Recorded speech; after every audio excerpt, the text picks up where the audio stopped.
Yo, what's going on guys, it's Cynical and welcome back to another video. Today for you guys, I wanted to sit down and take a look back on quite possibly one of the coolest Kingdom Hearts 2 mods that ever graced the game. A mod trainer program that goes by the name of Teamod, created by Soriko-san back in 2014. I used to cover the Teamod program a lot back in 2014, 2015. Unfortunately though, these days, Soriko-san has actually ceased development towards the trainer as he is actually focusing on other projects. I thought it would be cool to shed a little bit more light on this as it really is one of the coolest pieces of Kingdom Hearts mod history. Soriko-san absolutely blew KH modding out of the water around this time, and just for the people that don't really know anything towards this, I thought it would be cool to bring it back into relevance. The other really cool thing is this trainer program is still available to be downloaded to this very day. So if this interests you guys and you want to play around with it for yourselves,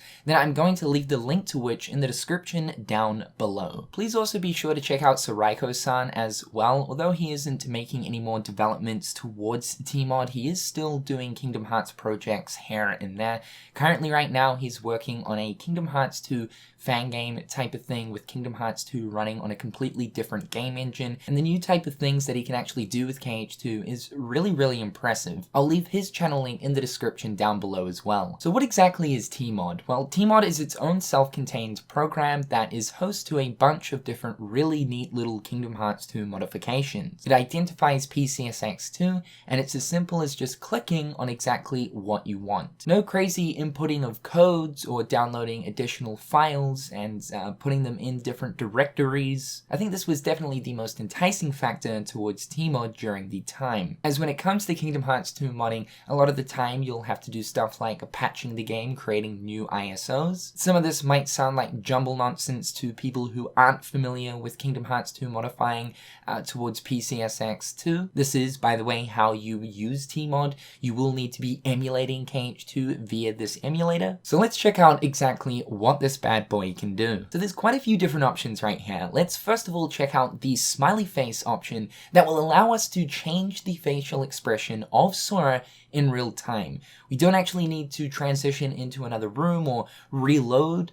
We can simply just click on what sort of eye position we want, as well as mouth expression. As you can see, the results can be pretty damn hilarious for that of screenshots. Kingdom Hearts 2 already has a lot of low poly facial expressions for Sora when he's in cutscenes, mainly the text bubble cutscenes, or cutscenes where we don't see the high poly version of Sora's face. This allows us to see all of those expressions whilst in actual gameplay.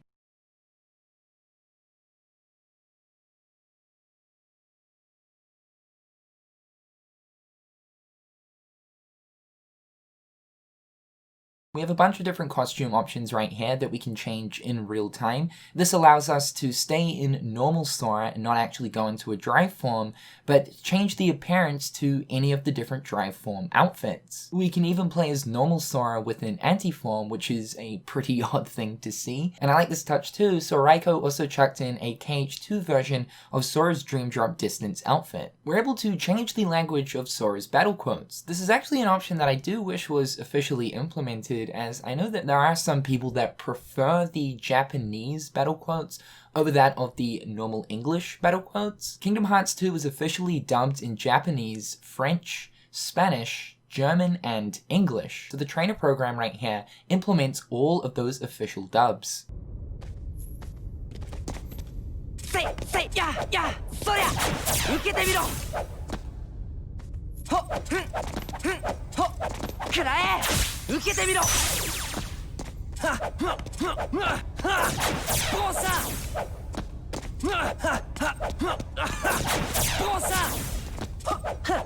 Bien. Toma esa. Atrás. Se acabó.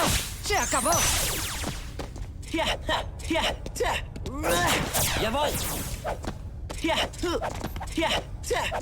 Nimm das. You may be wondering what the star is. Well, if we click on that, that will actually change Sora's battle quotes to his Kingdom Hearts 1 quotes. Take that! Yeah! See ya! Come on! See ya!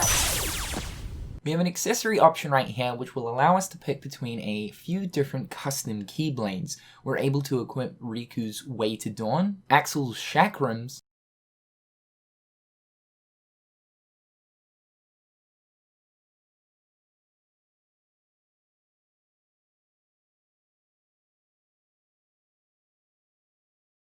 Sayax's Claymore,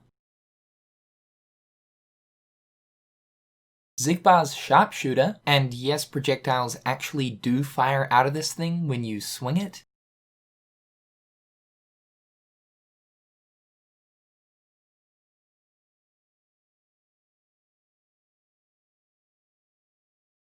And even a sea salt ice cream Keyblade. Bless this salty but sweet power.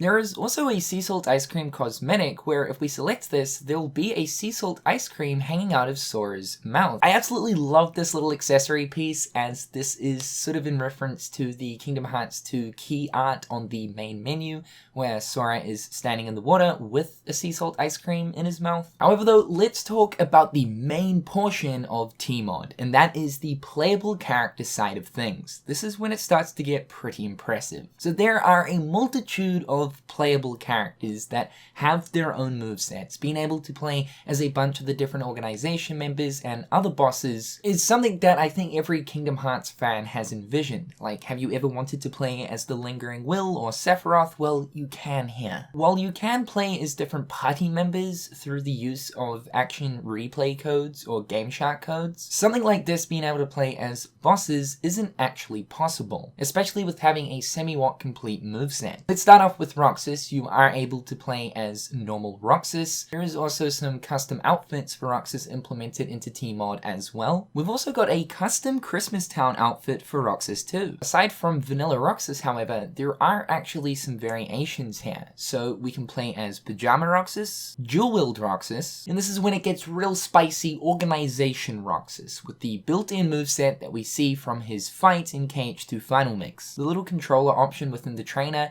displays a bunch of different instructions towards how to actually use the different attacks and moves for each of the different playable characters.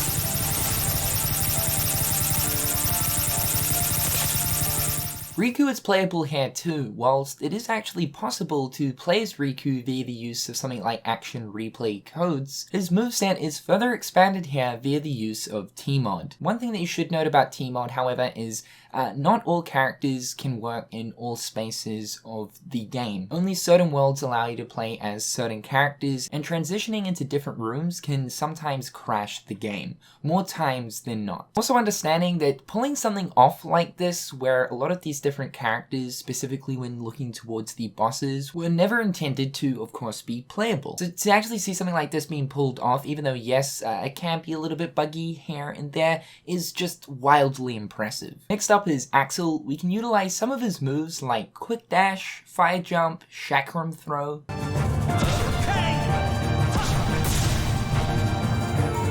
forget this!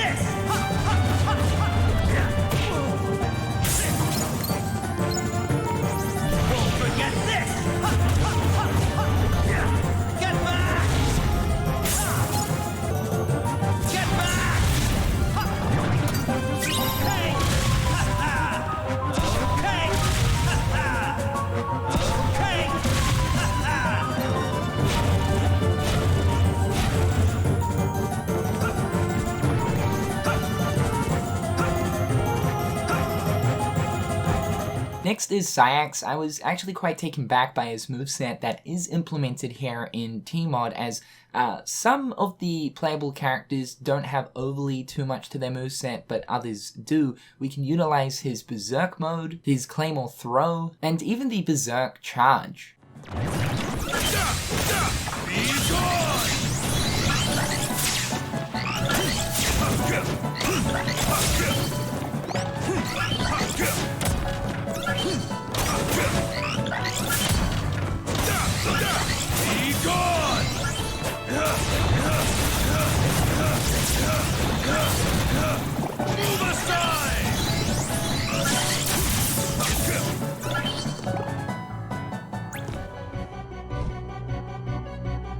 Moon, shine down.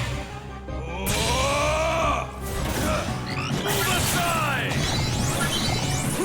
No exit. No exit.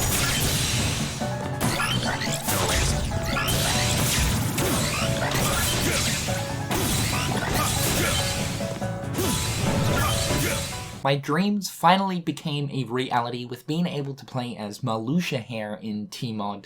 A lot of his attacks are kind of hard to pull off in the sense of them not really being registered as hits, and to actually land them is sort of difficult, but through and through, just to be able to walk around as this mad lad is a lot of fun. We can even use his like death circle attack that he pulls off in his data fight.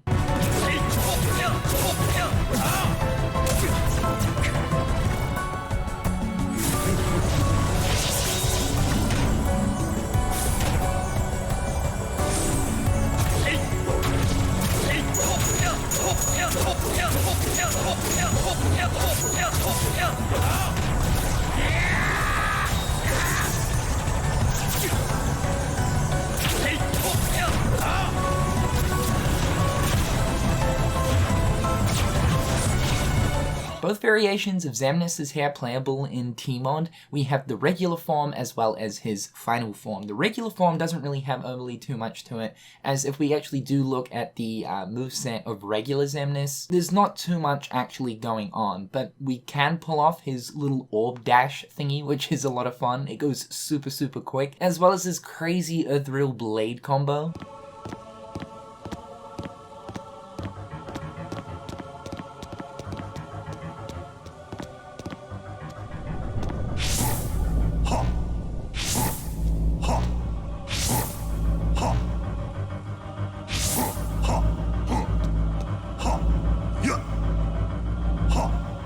Final Xemnas is a little bit awkward to play as, but has more to the actual moveset. In the Final Xemnas fight, for the most part, Xemnas is always phasing in and out, so in the playable sense, that's pretty much what you're doing most of the time as well. Some moves for the playable characters in Teamod already require you to be pulling off an action in order to utilize them. As an example, for some of the attacks you'll need to be invisible. This will already be assigned to a button. Some characters can pull this off, and whilst invisible, you can press another button on the controller to perform an extra move.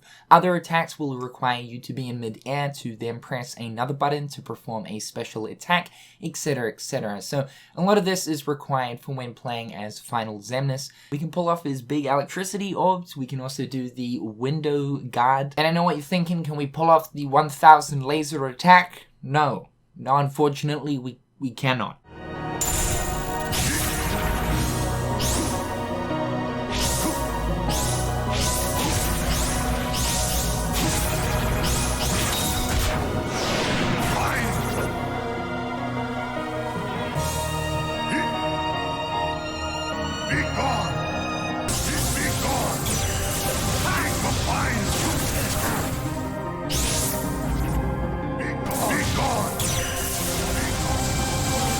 Let's talk about the two big stars of Teamod. Yes, the super bosses, both Sephiroth and Lingering Will, are playable. We can finally play as these bad boys. So let's talk about Sephiroth. A lot of Sephiroth's moveset is here, and I gotta say, he's so much fun to play with, especially just considering his attack range Obviously, the Masamune is a massive fuck-off katana. You literally annihilate anything in your path. We can perform the classic triangle reaction command dash attack that Sephiroth pulls off at the very beginning of his fight, and using that against enemies is just so satisfying. Sephiroth's fire pillar is also able to be used here in the moveset too, though I don't believe it does any damage just from what I've experienced. Even the Heartless Angel DM can be used in the moveset, which I absolutely love, although we can't actually use this against any enemies and drain the health down to 1. That's enough.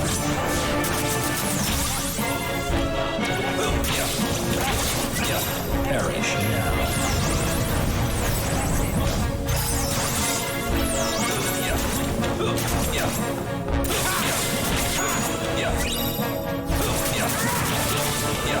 That's enough.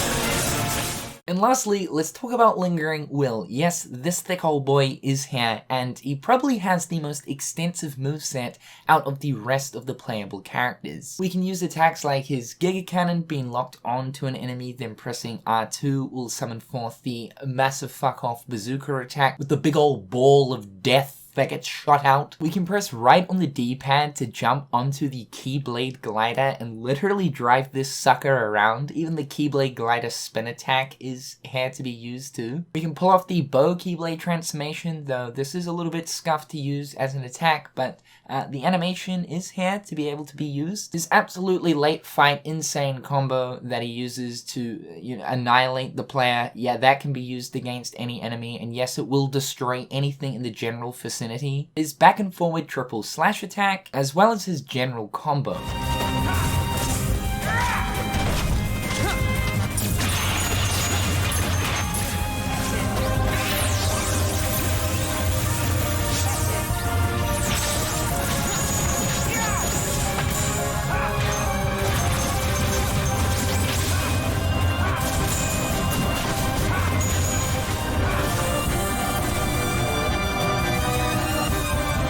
However, those aren't all of the playable characters within Teamod, but those are just some to name a few. There are others like Larxene, Cloud, Zigbar, Zul'Din. What Riku-san managed to do with this program is just impressive, considering that still to this day we have no PC port of any of the Kingdom Hearts games, which of course means that the modding side of things is extremely hard to pull off. If you guys have a copy of Kingdom Hearts 2 lying around on your computer and PC SX2, I highly recommend that you go ahead and download this program. It is just an absolute blast to muck around with. However guys, hopefully that has given you a pretty good idea as to exactly what Teamod is. Again, I really just wanted to shed a little bit more light on this, seeing as it has been just quite some time since we last talked about it. Be sure to leave your thoughts and opinions towards this in the comments section down below. However guys, that is all for today. I'm Cynical. Hopefully you guys are having a fantastic one, and I'll catch you dudes in the next one. Peace.